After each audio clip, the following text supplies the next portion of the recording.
پھر اگر شوہر 2 طلاقوں کے بعد تیسری طلاق عورت کو دے دے تو اس کے بعد جب تک عورت کسی دوسرے شخص سے نکاح نہ کر لے اس پہلے شوہر پر حلال نہ ہوگی۔ ہاں اگر دوسرا خاوند بھی طلاق دے دے اور عورت اور پہلا خاوند پھر ایک دوسرے کی طرف رجوع کر لیں تو ان پر کچھ گناہ نہیں، بشرطے کہ دونوں یقین کریں کہ اللہ کی حدوں کو قائم رکھ سکیں گے، اور یہ اللہ کی حدیں ہیں، ان کو وہ ان لوگوں کے لیے بیان فرماتا ہے جو علم رکھتے ہیں۔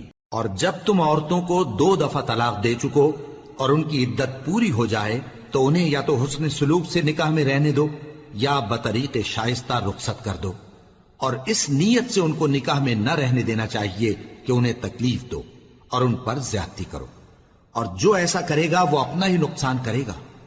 اور اللہ کے احکام کو ہنسی اور کھیل نہ بناؤ، اور اللہ نے تم کو جو نعمتیں بخشی ہیں اور تم پر جو کتاب اور دانائی کی باتیں نازل کی ہیں جن سے وہ تمہیں نصیحت فرماتا ہے ان کو یاد کرو، اور اللہ سے ڈرتے رہو، اور جان رکھو کہ اللہ ہر چیز سے واقف ہے۔ اور جب تم عورتوں کو طلاق دے چکو اور ان کی عدت پوری ہو جائے تو ان کو اپنے شوہروں کے ساتھ جب وہ آپس میں جائز طور پر راضی ہو جائیں نکاح کرنے سے مت روکو۔ اس حکم سے اس شخص کو نصیحت کی جاتی ہے جو تم میں اللہ اور روز آخر پر یقین رکھتا ہے، یہ تمہارے لیے نہایت خوب اور بہت پاکیزگی کی بات ہے، اور اللہ جانتا ہے اور تم نہیں جانتے۔ اور مائیں اپنے بچوں کو پورے 2 سال دودھ پلائیں، یہ حکم اس شخص کے لیے ہے جو پوری مدت تک دودھ پلوانا چاہے، اور دودھ پلانے والی ماؤں کا کھانا اور کپڑا دستور کے مطابق باپ کے ذمے ہوگا۔ کسی شخص کو اس کی طاقت سے زیادہ تکلیف نہیں دی جاتی، تو یاد رکھو کہ نہ تو ماں کو اس کے بچے کے سبب نقصان پہنچایا جائے اور نہ باپ کو اس کی اولاد کی وجہ سے نقصان پہنچایا جائے، اور اسی طرح نان و نفقہ بچے کے وارث کے ذمے ہے۔ اور اگر دونوں یعنی ماں باپ آپس کی رضامندی اور صلاح سے بچے کا دودھ چھڑانا چاہیں تو ان پر کچھ گناہ نہیں، اور اگر تم اپنی اولاد کو دودھ پلوانا چاہو تو تم پر کچھ گناہ نہیں، بشرطے کہ تم دودھ پلانے والیوں کو دستور کے مطابق ان کا حق جو تم نے دینا کیا تھا دے دو، اور اللہ سے ڈرتے رہو، اور جان رکھو کہ جو کچھ تم کرتے ہو اللہ اس کو دیکھ رہا ہے۔ اور جو لوگ تم میں سے مر جائیں اور عورتیں چھوڑ جائیں تو وہ عورتیں 4 مہینے اور 10 دن اپنے آپ کو روکے رہیں، اور جب یہ عدت پوری کر چکیں اور اپنے حق میں پسندیدہ کام یعنی نکاح کر لیں تو تم پر کچھ گناہ نہیں، اور اللہ تمہارے سب کاموں سے واقف ہے۔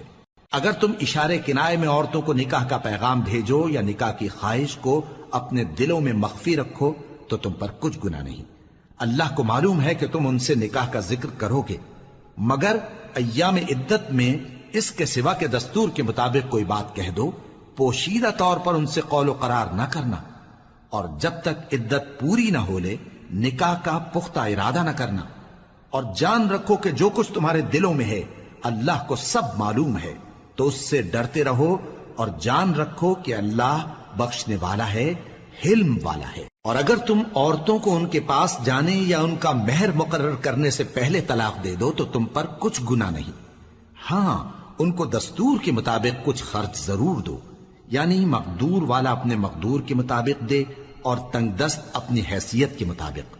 نیک لوگوں پر یہ ایک طرح کا حق ہے۔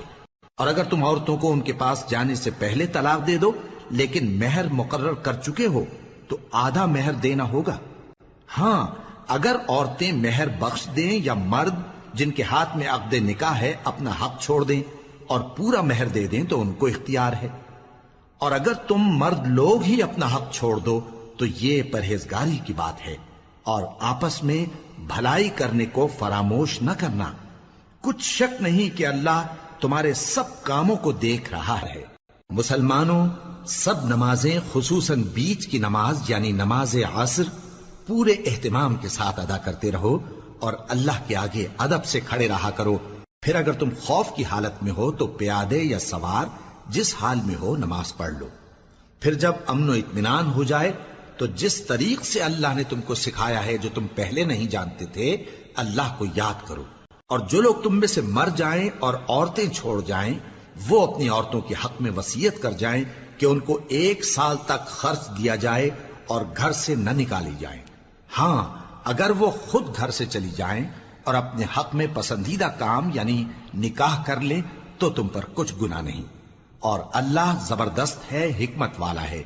اور مطلقہ عورتوں کو بھی دستور کے مطابق نان و نفقہ دینا چاہیے، پرہیزگاروں پر یہ بھی حق ہے۔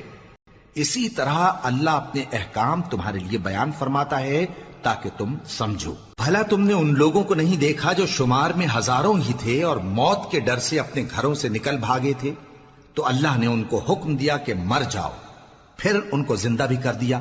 کچھ شک نہیں کہ اللہ لوگوں پر مہربانی رکھتا ہے، لیکن اکثر لوگ شکر نہیں کرتے۔ اور مسلمانوں، اللہ کی راہ میں جہاد کرو اور جان رکھو کہ اللہ سب کچھ سنتا ہے، سب کچھ جانتا ہے۔ کون ہے کہ اللہ کو قرض حسنہ دے کہ وہ اس کے بدلے اس کو کئی گنا زیادہ دے گا؟ اور اللہ ہی روزی کو تنگ کرتا اور وہی اسے کشادہ کرتا ہے، اور تم اسی کی طرف لوٹ کر جاؤ گے۔ بھلا تم نے بنی اسرائیل کی ایک جماعت کو نہیں دیکھا جس نے موسیٰ کے بعد اپنے پیغمبر سے کہا کہ آپ ہمارے لیے ایک بادشاہ مقرر کر دیں تاکہ ہم اللہ کی راہ میں جہاد کریں؟ پیغمبر نے کہا کہ اگر تم کو جہاد کا حکم دیا جائے تو ایسا تو نہیں کہ لڑنے سے پہلو تہی کرو۔ وہ کہنے لگے کہ ہم اللہ کی راہ میں کیوں نہ لڑیں گے جبکہ ہم وطن سے خارج اور بال بچوں سے جدا کر دیے گئے۔ پھر جب ان کو جہاد کا حکم دیا گیا تو چند اشخاص کے سوا سب پھر گئے، اور اللہ ظالموں سے خوب واقف ہے۔ اور پیغمبر نے ان سے یہ بھی کہا کہ اللہ نے تم پر طالوت کو بادشاہ مقرر فرمایا ہے۔ وہ بولے کہ اسے ہم پر بادشاہی کا حق کیوں کر ہو سکتا ہے؟ اس سے بڑھ کر بادشاہی کے مستحق تو ہم ہیں، اور اس کے پاس تو بہت سی دولت بھی نہیں۔ پیغمبر نے کہا کہ اللہ نے اس کو تم پر فضیلت دی ہے اور بادشاہی کے لیے منتخب فرمایا ہے۔ اس نے اسے علم بھی بہت سا بخشا ہے اور تن و توش بھی بڑا عطا کیا ہے، اور اللہ کو اختیار ہے جسے چاہے بادشاہی بخشے، وہ بڑا کشائش والا ہے، دانا ہے۔ اور پیغمبر نے ان سے کہا کہ ان کی یعنی طالوت کی بادشاہی کی نشانی یہ ہے کہ تمہارے پاس وہ صندوق آئے گا جس کو فرشتے اٹھائے ہوئے ہوں گے۔ اس میں تمہارے پروردگار کی طرف سے تسلی بخشنے والی چیز ہوگی، اور کچھ اور چیزیں بھی ہوں گی جو موسیٰ اور ہارون چھوڑ گئے تھے۔ اگر تم ایمان رکھتے ہو تو یہ تمہارے لیے ایک بڑی نشانی ہے۔ غرض جب طالوت فوجیں لے کر روانہ ہوا تو اس نے ان سے کہا کہ اللہ ایک نہر سے تمہاری آزمائش کرنے والا ہے، جو شخص اس میں سے پانی پی لے گا اس کی نسبت تصور کیا جائے گا کہ وہ میرا نہیں، اور جو نہ پیے گا وہ سمجھا جائے گا کہ میرا ہے۔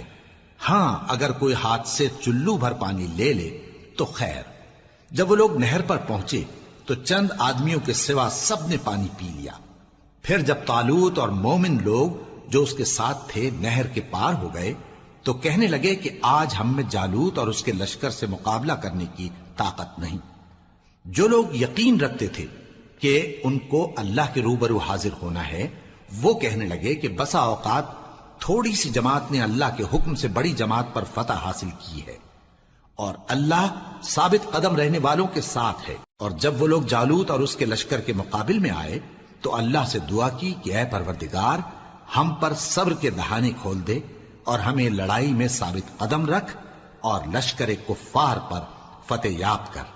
تو طالوت کی فوج نے اللہ کے حکم سے ان کو شکست دے دی، اور داؤد نے جالوت کو قتل کر ڈالا، اور اللہ نے ان کو بادشاہی اور دانائی بخشی اور جو کچھ چاہا سکھایا۔ اور اگر اللہ لوگوں کو ایک دوسرے پر چڑھائی اور حملہ کرنے سے نہ ہٹاتا رہتا تو کرۂ ارض تباہ ہو جاتا، لیکن اللہ اہل عالم پر بڑا مہربان ہے۔ یہ اللہ کی آیتیں ہیں جو ہم تم کو سچائی کے ساتھ پڑھ کر سناتے ہیں، اور اے محمد صلی اللہ علیہ وآلہ وسلم تم بلا شبہ پیغمبروں میں سے ہو۔ یہ پیغمبر جو ہم وقتاً فوقتاً بھیجتے رہے ہیں، ان میں سے ہم نے بعض کو بعض پر فضیلت دی ہے۔ بعض ایسے ہیں جن سے اللہ نے گفتگو کی، اور بعض کے دوسرے امور میں مرتبے بلند کیے۔ اور عیسیٰ ابن مریم کو ہم نے کھلی ہوئی نشانیاں عطا کی اور روح القدس سے ان کو مدد دی، اور اگر اللہ چاہتا تو ان سے پچھلے لوگ اپنے پاس کھلی نشانیاں آنے کے بعد آپس میں نہ لڑتے، لیکن انہوں نے اختلاف کیا تو ان میں سے بعض تو ایمان لے آئے اور بعض کافر ہی رہے۔ اور اگر اللہ چاہتا تو یہ لوگ باہم جنگ و قتال نہ کرتے، لیکن اللہ جو چاہتا ہے کرتا ہے۔ اے ایمان والو، جو مال ہم نے تم کو دیا ہے اس میں سے اس دن کے آنے سے پہلے پہلے خرچ کر لو جس میں نہ اعمال کا سودا ہو اور نہ دوستی اور سفارش ہو سکے، اور کفر کرنے والے لوگ ظالم ہیں۔ اللہ وہ معبود برحق ہے کہ اس کے سوا کوئی عبادت کے لائق نہیں، زندہ ہے، سب کو تھامنے والا، اسے نہ اونگ آتی ہے نہ نیند، جو کچھ آسمانوں میں اور جو کچھ زمین میں ہے سب اسی کا ہے۔ کون ہے کہ اس کی اجازت کے بغیر اس سے کسی کی سفارش کر سکے؟ جو کچھ لوگوں کے روبرو ہو رہا ہے اور جو کچھ ان کے پیچھے ہو چکا ہے اسے سب معلوم ہے، اور لوگ اس کی معلومات میں سے کسی چیز پر دسترس حاصل نہیں کر سکتے۔ ہاں، جس قدر وہ چاہتا ہے اسی قدر معلوم کرا دیتا ہے۔ اس کی بادشاہی اور علم آسمان اور زمین سب پر حاوی ہے، اور اسے ان کی حفاظت کچھ بھی دشوار نہیں۔ وہ بڑا عالی رتبہ ہے، جلیل القدر ہے۔ دین اسلام میں کوئی زبردستی نہیں ہے، ہدایت صاف طور پر ظاہر اور گمراہی سے الگ ہو چکی ہے۔ تو جو شخص بتوں سے اعتقاد نہ رکھے اور اللہ پر ایمان لائے، اس نے ایسی مضبوط رسی ہاتھ میں پکڑ لی ہے جو کبھی ٹوٹنے والی نہیں، اور اللہ سب کچھ سنتا ہے، سب کچھ جانتا ہے۔ جو لوگ ایمان لائے ہیں ان کا دوست اللہ ہے کہ اندھیرے سے نکال کر روشنی میں لے جاتا ہے، اور جو کافر ہیں ان کے دوست شیطان ہیں کہ ان کو روشنی سے نکال کر اندھیرے میں لے جاتے ہیں۔ یہی لوگ اہل دوزخ ہیں کہ اس میں ہمیشہ رہیں گے۔ بھلا تم نے اس شخص کو نہیں دیکھا جو اس غرور کے سبب سے کہ اللہ نے اس کو سلطنت بخشی تھی، ابراہیم سے اپنے پروردگار کے بارے میں جھگڑنے لگا؟ جب ابراہیم نے کہا میرا پروردگار تو وہ ہے جو زندگی دیتا ہے اور موت دیتا ہے، وہ بولا کہ زندگی اور موت تو میں بھی دے سکتا ہوں۔ ابراہیم نے کہا کہ اللہ تو سورج کو مشرق سے نکالتا ہے، آپ اسے مغرب سے نکال دیجئے۔